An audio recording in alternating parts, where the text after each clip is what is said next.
या राज्याचे नेते असू द्या, या देशाचे भारतीय जनता पक्षाचे आपले पंतप्रधान नरेंद्र मोदीला मानणारा हा मतदारसंघ आहे.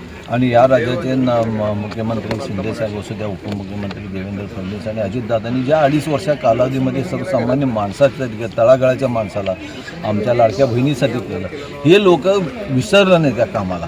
आणि त्या लोकांनी आमच्या मागं राहिलं आणि जे काही गेल्या लोकसभेमध्ये जे खोटं नाटक सांगितलं ते सगळं दूर झालं.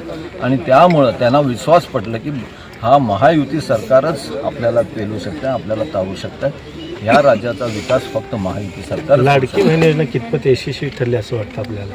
नाही, राज्यात आज बघितलं असताना लाडकी बहीण योजना चांगल्याच यशस्वी ठरलेल्या आहे. आणि त्या बहिणींना ज्यांना ह्या लाभार्थी झाले त्यांना त्यांच्या आपण बघितलं असता, भेटलं असतं आम्ही कितीतरी वेळा पदयात्रेमध्ये हे ते त्यांच्याकडून एक चांगलं सक्रिय भावना.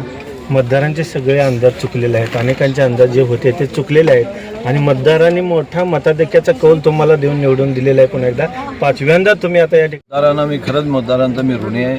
जवळपास गेले 20 वर्ष झालं, आता पुन्हा एकदा 5 वर्षासाठी मला आमदार म्हणून निवडून दिलं, या भागातला लोकप्रतिनिधी म्हणून निवडलं, मला स्वीकारलं.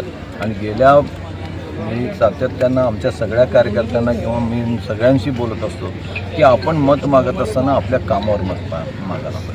आणि मी माझं केलेल्या कामावर मतं मागितलं.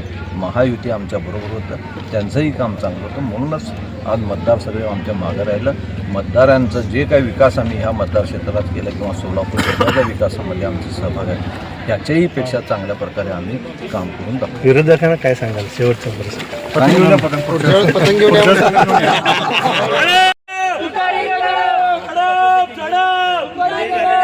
त्यांचं या ठिकाणी आता जे विजय झाल्यानंतर या ठिकाणी प्रशासनाच्या वतीनं निवडणूक कार्यालयाकडून या ठिकाणी जे सर्टिफिकेट देण्यात येतं ते